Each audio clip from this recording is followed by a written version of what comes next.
In a world where dragons and humans coexist, the lines between duty, love, and destiny blur. Drake, the Chosen One, grapples with his responsibility while unraveling secrets that could change the fate of the world. A meeting with Draco reveals haunting truths, pushing Drake deeper into the mysteries of his lineage and the dark history that shadows his steps. This chapter delves into the challenges of leadership, the burden of past mistakes, and the enigmatic ties between past and present.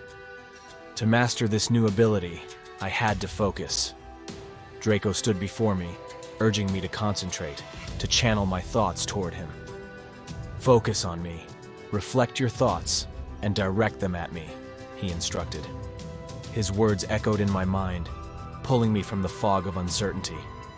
"Reflect my thoughts?" I asked, my voice laced with confusion. "Yes," Draco replied with patience. "When you speak with your mind, it's your emotions manifesting. It's like talking to yourself. But instead, you direct those feelings toward me, and I'll hear them." The concept was strange yet familiar, as though I'd known this all along but never consciously practiced it. This might be what Pendragon was doing back at the office, I mused. But why hadn't Drogon taught me this? Perhaps he didn't know how. Drogon had mentioned that many dragons were disconnected, and it made sense that not every dragon would know every skill. As the morning dew clung to the earth, we progressed in our training. By midday, I found that I could communicate with my disciples from any distance. Draco explained that once the connection was made, it was a two-way channel, open until either party decided to sever it. But he also warned me, once connected, all my thoughts and feelings would be shared with the other person. Testing this newfound ability, I spent the evening conversing with the dragons accompanying Draco. They shared tales of the great fight, each story more incredible and conflicting than the last. It was hard to believe they could all be true. Draco's story, however, struck me the most. He revealed that the previous Chosen One's father was killed by the queen who ruled during the Dark Ages. Although Draco's father sought to avenge his death, it was the wolves who ultimately took that glory. This revelation didn't offer much clarity, but it left me pondering Draco's lineage. If he was the Chosen One's son, then that meant the Chosen One had a family. Here I was, still single, still committed to the cause. Maybe that was the Chosen One's downfall, his attachment to family, which distracted him enough to lose. "You were born before your father died," I said. "So what about your mother? Would she know anything about the battle?" Draco's expression darkened, and he sighed heavily. "She's dead. The wolf killed her."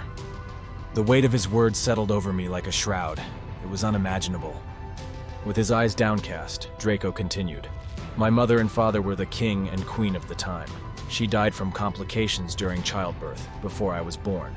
My father, in his grief, was contacted by the Creator and informed of her spirit animal, the dragon. Yet, instead of searching for the Chosen One, he searched for her. But by the time he found her, she had already given birth to me and had been consumed by evil. She used me as bait, and when my father came for us, she killed him." Draco's voice grew softer as he recounted the tragic tale. "The Chosen One was then found by the Creator, but he was untrained, with only 2 disciples. He was easily defeated, as the world believed the Queen was the rightful ruler, and he was the threat. The disciples were ordered to retreat, and they took me with them. The Creator hid us from her sight, and though she searched, she eventually gave up. I was raised by the disciples and followed in my father's footsteps." My heart pounded as I absorbed Draco's story. If things had gone differently, if only his father had fulfilled his duty. "So that's how it happened. If only your father had completed his duty," I murmured. Draco's voice was firm yet tinged with sorrow. "He saved me by giving his life." "I see." "Drake," Draco said, his tone serious, "you have a duty. So did my father. Don't make the same mistake. Kill the queen. Nothing good will come from her living." His gruff voice, laden with emotion, struck a chord in me.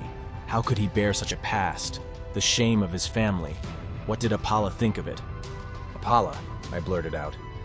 Draco raised a hand. "He does not know, and I'd like to keep it that way." I understood. More than anyone, I felt that Apala should know, but who was I kidding? Could I really bring myself to tell him? Apala, who was most dedicated to our training, lived to defeat the queen, his mother. Such a stark difference from everyone else, who had other goals in mind. That night, after a hunt with John, I returned to the outback. Seeing Apala and Luke carrying boxes around the house, I decided to ask Apala about his father and that dramatic entrance he made yesterday. John and I transformed back to human form, and as we stiffly walked through the cold night, we approached Apala and Luke, who were loading a pickup truck. "Apala, the king's son all this time, and you didn't trust your friend," I teased. He merely smiled while Luke shot him an inquisitive look. "Nah, that's not it," Apala replied. "My father sent me to Chief Bakunawa to watch over you." "Man, sounds like spying to me," Luke muttered, but loud enough to be heard. Apala glared at him. "I was not spying. My father knew about you long ago. I was sent to keep an eye on you, to protect you if needed. Who would have thought you'd choose me as one of your disciples?" "Infiltration!" Luke sneezed out the word, earning another dirty look from Apala. "Now that I thought about it, I suppose Thatch would fit that bill as well," I said lightly. Apala rolled his eyes. "I suppose. She was working for Pendragon." "It's okay. I'm glad you were all looking out for me for so long," I said gratefully. John chimed in. "Yes, it is great indeed. You have many friends, myself included." I nodded. Luke smirked, and Apala confidently headed back to the house. John was about to pass me when I held up a hand, stopping him. He looked puzzled, but I wasn't looking at him. My mind was racing, trying to piece together everything happening around me. "Yes, Drake, is something wrong?" "No, nothing, actually," I interrupted. "But could you do something for me? I need information on myths about dragons and couples during medieval times." "Okay, I'll get it." I decided to reach out to any dragons that might help with stories about the battle. As I sat in my room, I listened in silence to the many tales, trying to weave together the threads of truth from the legends. But as more voices joined the chorus, I quickly became overwhelmed and had to disconnect. Sorting through the information, I found that none of it came from first-hand accounts. It was all legend and folklore, stories passed down through generations. But Draco's version seemed the most plausible, though I couldn't shake the doubt. What if he wasn't telling me everything? What if he too was hiding something? After all, if his father was connected to the Queen, what was keeping him from being influenced by that same darkness? The thought sent a shiver down my spine. Could I too fall into the same trap? I was human after all, with thoughts and desires I wasn't proud of. Was I immune to evil simply because I was the chosen one? In frustration, I threw myself onto the bed. I didn't know what to think anymore. Folklore, after all, was often rooted in truth. But I wasn't looking for the legends that glorified heroes. Defeat should be shameful, and Draco understood this, which was why he wanted all of this kept quiet. He was ashamed, as any dragon would be. Draco's father's weakness was evident, but who was I to denounce love? Sighing, I decided to sleep, hoping to train alone or with anyone available the next day. Even in my dreams, dragons reached out to me, their whispers filling my mind. But one voice, dull yet persistent, stood out. The Chosen One and his disciples were overrun by the low-life scum of the earth. They were not powerful enough to fight the Queen and her supporters. Maybe if he had more disciples, it might have been different. When I awoke in the middle of the night, the house was quiet, save for a high-pitched cheering sound far in the distance. I knew more wasn't always better. If I couldn't depend on my disciples, then I wasn't much of a leader.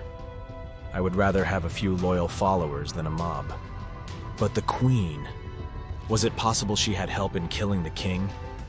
The thought was damning, making me weary of facing the Queen of Evil.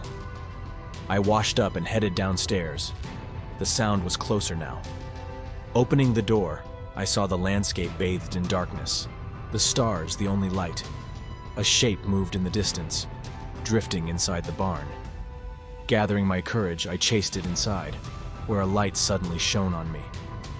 "Thatch!" I squinted against the light. "Good to see you're still healthy enough to forgo sleep," she teased. For some reason, I felt relieved to see her, even if she was berating me. "Hey, get the light out of my face, would you? Thanks." I noticed her hair was cut, neatly tucked along the sides, with the front blossoming over her right eye. "You look good today." "Oh, thanks. I was trying to get my hair neater. With the king being here and all, it's been a mess for so long," she said with a touch of pride.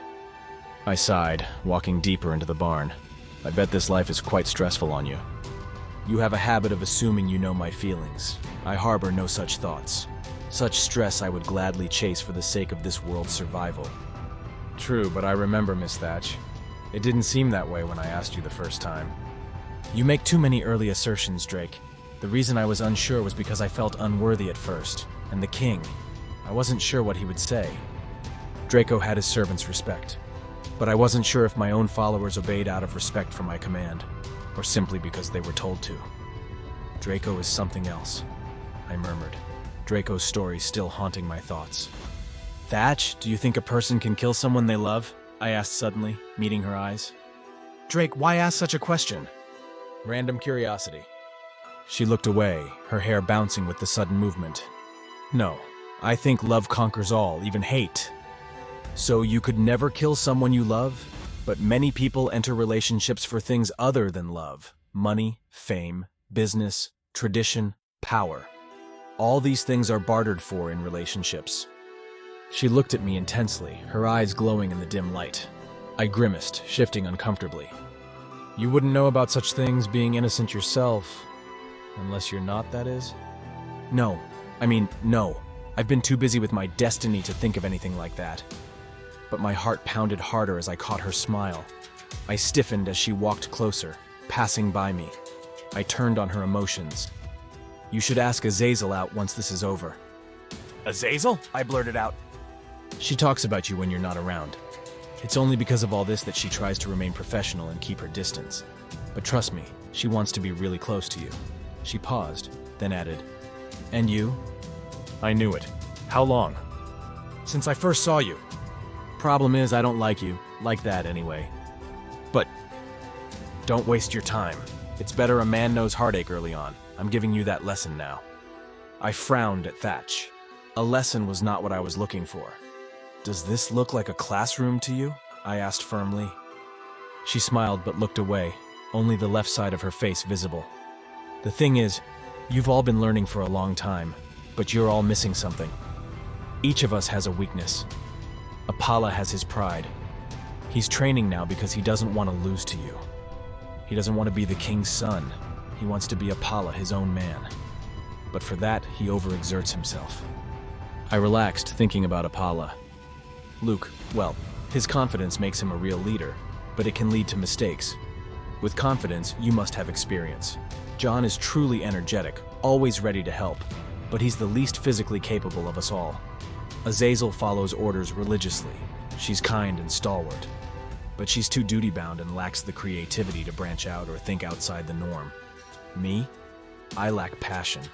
Saving this world is a good thing, but sometimes I almost don't care. And me? I asked, anticipation in my voice. You lack understanding. If someone were to say something against you, could you take it? I rolled my eyes away from her striking gaze. As much as I wanted to say yes, could I? I think so. Then understand and accept my feelings. I slumped in frustration, shaking my head dismissively. You hurt me, Thatch, I said finally. Please, call me Margaret. But know this, I care for you and I would die for you. Remember that, but I cannot promise you that, and you know you cannot either. You sure you aren't just saying that to spare Azazel's feelings? No. There was a stiff silence, but it lasted only a moment. I'm sure you want to train with Apala. Come on, let me show you where he is. I nodded as she led the way. In this chapter, Drake navigates the complexities of leadership and trust while learning more about the tragic histories and hidden emotions of those around him. The burdens of the past weigh heavily on his shoulders, but the support of his friends and allies might be the key to overcoming the darkness that looms ahead. As he continues his journey, Drake must reconcile his doubts and fears to fulfill his destiny and protect those he cares about.